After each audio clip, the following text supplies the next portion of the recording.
अच्छे होंगे। और आज हम लोग एक अलग टॉपिक शुरू कर लेते हैं इसी एंटीबॉडीज के अंदर, लेकिन एंटीबॉडी के बारे में नहीं पढ़ने वाले हैं हम लोग। एंटीबॉडी के अंदर जो हिंज रीजन होता है उसके बारे में बात कर लेते हैं। हालांकि हम लोगों ने हिंज रीजन के बारे में कल वाले वीडियो में यानी कि IgA एंटीबॉडी पढ़ते वक्त भी बात की थी, लेकिन उतना सफिशिएंट नहीं था। तो मुझे लगा कि कुछ पॉइंट्स हैं जो आप लोगों को बता देने जरूरी हैं, तो हिंज रीजन के बारे में हम लोग स्टार्ट कर लेते हैं। तो पहली बात तो यही आती है कि ये जो हिंज रीजन होता है ये एक्चुअल में होता क्या है। तो इधर देखो, मान लो ये हमारी कोई एंटीबॉडी है और एंटीबॉडी की ये ब्लैक से जो मैंने रिप्रेजेंट की है ये है हमारी हैवी चेन, और जो रेड से बनाई है वो है लाइट चेन। इतनी बात तो हम लोगों को समझने में आ गई। अब इस एंटीबॉडी के ऊपर दो टर्मिनल होते हैं। अगर हम ऊपर वाले टर्मिनल को देखें तो वो एन टर्मिनल होता है, और नीचे वाला जो पोर्शन होता है वो सी टर्मिनल होता है। सी टर्मिनल की साइड हमारा ये FC रीजन होता है एंटीबॉडी का।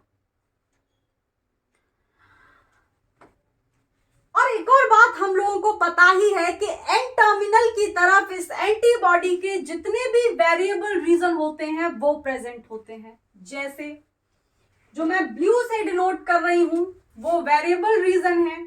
तो ये हमारी ब्लैक वाली हैवी चेन है। तो हैवी चेन का जो ऊपर वाला रीजन होता है वो ये वेरिएबल रीजन है। Same goes for this one.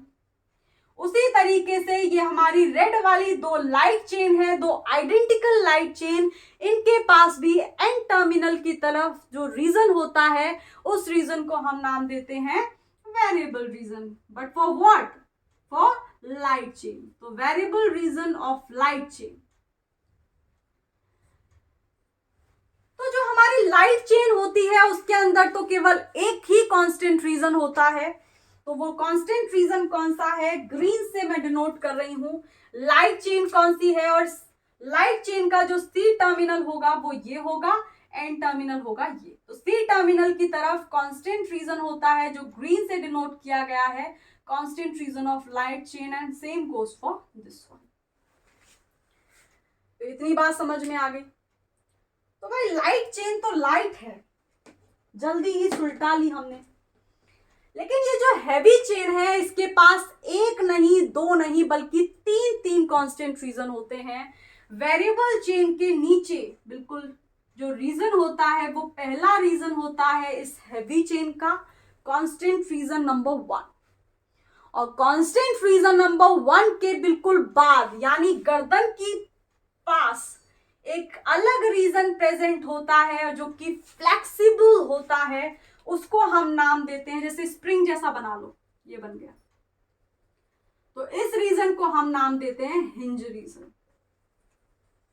और हिंज रीजन से बाद दो और कांस्टेंट रीजन प्रेजेंट होते हैं इस हैवी चेन के। एक तो होता है हमारा ये इतना पोर्शन हो गया दूसरा रीजन, और ये वाला जो पोर्शन हो गया ये हो गया तीसरा part of this heavy chain, यानी constant region third of this heavy chain. तो अब कुछ और बातें हमें पता चली, और वो क्या चली कि ये हमारी एंटीबॉडी है, और इस एंटीबॉडी के अंदर एक फ्लेक्सिबल रीजन प्रेजेंट होता है। लेकिन कुछ ही एंटीबॉडीज में होता है। 5 एंटीबॉडीज में से सिर्फ 3 एंटीबॉडीज होती हैं जिनके अंदर ये गर्दन होती है। जैसे हमारी गर्दन होती है ना, और हमारी गर्दन का काम क्या होता है? फ्लेक्सिबिलिटी प्रोवाइड करने का। वैसे ही 3 एंटीबॉडीज और हैं जिनके पास आपके जैसी गर्दन है, और वो कौन सी है? IgG, IgA and IgD। ये तीनों एंटीबॉडीज के पास एक फ्लेक्सिबल हिंज रीजन होता है, और वो कहां प्रेजेंट होता है? After CH1 domain of heavy chain.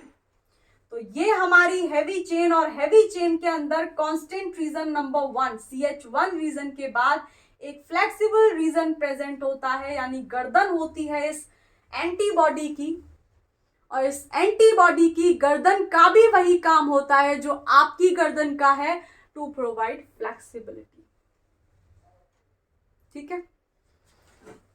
पहली बात समझ में आ गई कि ये होता कहाँ है और कौन कौन सी एंटीबॉडीज हैं जिनके पास ये हिंज रीजन यानी गर्दन होती है। अब दूसरी बात ये है वही कि ये गर्दन करती क्या है, तो गर्दन है, गर्दन का काम होता है एंटीबॉडी को फ्लेक्सिबिलिटी प्रोवाइड कर पाना।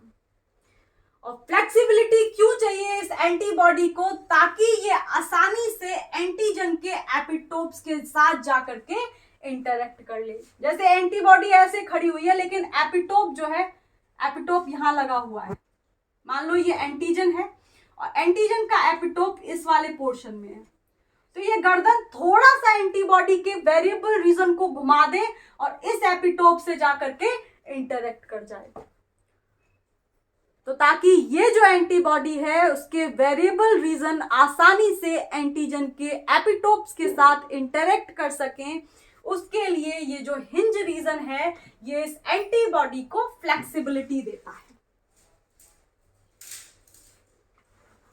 अब बात आती है कि ये जो हिंज रीजन होता है ये कौन कौन से अमाइनो एसिड्स इसमें प्रेजेंट होते हैं।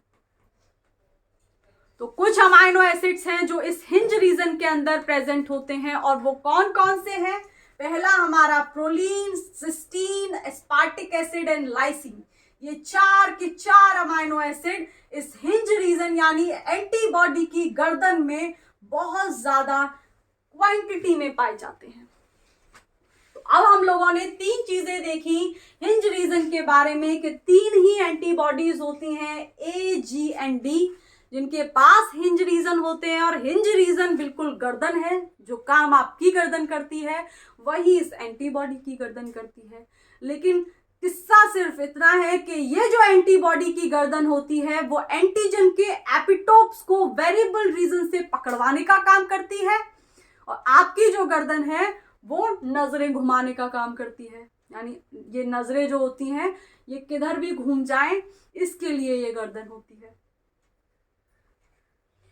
और अगली चीज हमने देखी कि ये जो हिंज रीजन होता है, ये जो गर्दन होती है इस एंटीबॉडी की, उसमें कौन कौन से अमाइनो एसिड्स ज्यादा क्वांटिटी में पाए जाते हैं। तो वो अमाइनो एसिड्स भी 4 हैं, proline, cysteine, aspartic acid and के लाइसिन। और कल हम लोगों ने देखा था कि जो आईजीए एंटीबॉडी थी, उस आईजीए एंटीबॉडी जब वो ब्लड के अंदर होती है तब तो वो ऐसी होती है सिंगल, इसको आईजीए ही मान लो। तो ये अगर ब्लड के अंदर होगी तो ये सिंगल है, लेकिन जैसे ही एक्सटर्नल सिक्रीशंस में पहुंची ये एक पार्टनर को ढूंढ लेती है और पार्टनर को जोड़ने का काम यानी जो गठबंधन होता है वो होता है यहाँ पर दुपट्टों के बीच नहीं बल्कि जे चेन की हेल्प से। तो इधर देखो, वो जो आईजीए एंटीबॉडी है जब वो ब्लड से एक्सटर्नल सिक्रीशंस की तरफ गई तो वो कुछ ऐसी बन जाती है। ये समझ में आ रहे होंगे, 2 एंटीबॉडीज हैं, एक दूसरी और बना लो, इसको पार्टनर चाहिए, ठीक है। यहाँ पे ये हिंज रीजन है, गर्दन को भी बना लो ऐसे, ये तो घुमाएंगी गर्दन इनको, ये बन गई गर्दन। अब क्या होगा, अब इन दोनों एंटीबॉडीज की जो पूंछ है, एफसी रीजन है, यहाँ पर डाइसल्फाइड बॉन्ड बना देंगी और जे चेन होती है जो इनका गठबंधन करा देती है, मतलब शादी करा देती है।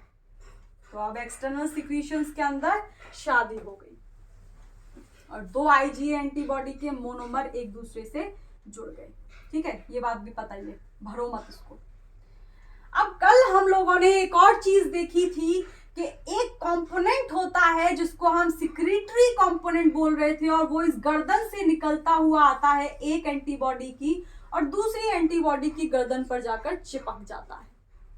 और ये जो हमारा सिक्रीटरी कंपोनेंट था, ये इसकी कंपोजिशन ऐसी होती है क्योंकि ये जो एंटीबॉडी है डायमेरिक फॉर्म में हमारी एक्सटर्नल सिक्रीशंस के अंदर कन्वर्ट हुई है और हमको पता है कि एक्सटर्नल सिक्रीशंस के अंदर बहुत सारे प्रोटियोलाइटिक एंजाइम यानी प्रोटीएसेस प्रेजेंट होते हैं और कहीं वो प्रोटीएसेस इनमें से किसी एक पार्टनर को खत्म ना कर दें।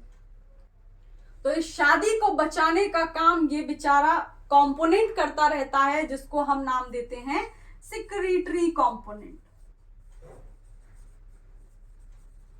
तो इनमें से कोई एक गड़बड़ा ना जाए, प्रोटीज कहीं हमला ना बोल दे, तो इसलिए इस हिंज रीजन को, क्योंकि प्रोटीज जो होते हैं वो इस हिंज रीजन से ही IgA antibody, IgD antibody, IgG antibody को खत्म कर सकते हैं।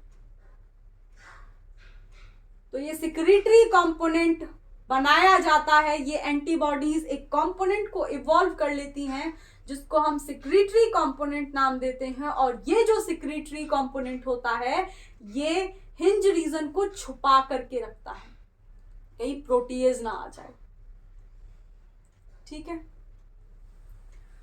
तो समझ में आ गया होगा। और वही यहां पर लिखा हुआ है कि ये जो हिंज रीजन होता है, ये प्रोटियोलाइटिक डाइजेशन के लिए ससेप्टेबल होता है। इसका मतलब इसी हिंज रीजन पर आकर के प्रोटीज हमला बोल देते हैं, और शादी तो वहां पर हुई है, लेकिन एक पार्टनर को निपटाने के काम के पीछे वो लगे हुए होते हैं। तो उसको बचाने के लिए, इनको बचाने के लिए एक कंपोनेंट जिम्मेदारी उठाता है, जिसको हम सिक्रीटरी कंपोनेंट बोलते हैं। तो अगर IgA एंटीबॉडी के बारे में भी आप लोगों को पढ़ना है, तो कल हम लोगों ने डिस्कस किया है, इससे पीछे वाली वीडियो है, मैं आप लोगों को लिंक डिस्क्रिप्शन में दे दूंगी, आप लोग जाकर देख लीजिए। और आप लोग भी हमारे साथ जुड़ना चाहते हैं तो चैनल को सब्सक्राइब कर लीजिए, बेल आइकन जो घंटी है उसको बजा दीजिए, ताकि अगर कोई भी नई अपडेट आती है तो वो आप लोगों तक पहुंच जाए। तो इसी के साथ इस वाले लेक्चर को यहीं ख़त्म करते हैं, और कल हम लोग 2 एंटीबॉडीज़ और रह गई हैं, उनको ख़त्म करेंगे, एंड देन हम लोग हाइब्रिडोमा टेक्नोलॉजी के बारे में बात करेंगे।